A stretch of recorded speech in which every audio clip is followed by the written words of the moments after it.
কুরবানি শব্দটি কিরবানুন শব্দ থেকে এসছে। এর অর্থ হলো আল্লাহ তাআলার নৈকট্য অর্জনের জন্য কোনো বস্তু আল্লাহর নামে উৎসর্গ করা, অর্থাৎ কোনো ন্যাক আমল বা পশু জবেহ করার মাধ্যমে আল্লাহ তাআলার যে নৈকট্য অর্জিত হয় তাকে কোরবানি বলে। তবে অধিকাংশের ক্ষেত্রে প্রাণী জবাহি করার মাধ্যমে আল্লাহ তাআলার যে নৈকট্য অর্জিত হয় তাকে কোরবানি বলা হয়। আর এর সপক্ষে কোরআনে মাজিদের সূরা মায়েদার ভিতরে সে আলোচনা রয়েছে, ইদ করবা কোরবানান। আদম আলাইহিস সালাতু ওয়াস সালামের দুই সন্তান হাবিল এবং কাবিলের সেই কোরবানি গত সপ্তাহে আমরা শুনেছি। তাহলে কোরবানি বলা হবে মুসলিম যখন নিসাবের মালিক হবে, নির্ধারিত দিনে নির্দিষ্ট প্রাণী আল্লাহ তাআলার সন্তুষ্টি অর্জনের জন্য আল্লাহ তাআলার নামে যে কোরবানি করা হয় তাকেই বলা হবে কোরবানি।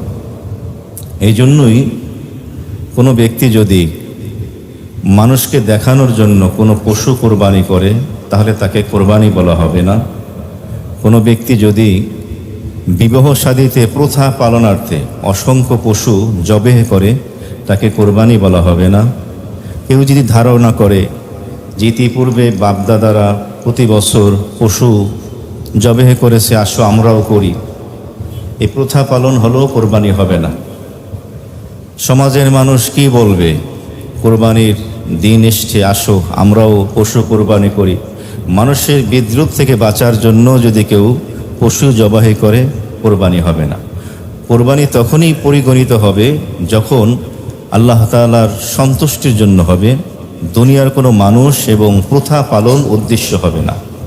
আল্লাহ তাআলা আমাদের সকলকে বিশুদ্ধ নিয়তের মাধ্যমে আল্লাহ তাআলার নামে নির্ধারিত দিনে এই পশু কোরবানি করার তৌফিক দান করেন। আর এই জন্যই পবিত্র জিলহজ মাসের 3 দিন 10 তারিখ, 11 তারিখ এবং 12 তারিখ আল্লাহ তাআলার পক্ষ থেকে বান্দা হন মেহমান, আল্লাহ হন মেজবান, এবং এই কোরবানির পশুর গোস্তের মাধ্যমেই আল্লাহ তাআলা তার বান্দাদেরকে মেহমানদারি করান, যার কারণে এই দিন রোজা রাখা হলো হারাম।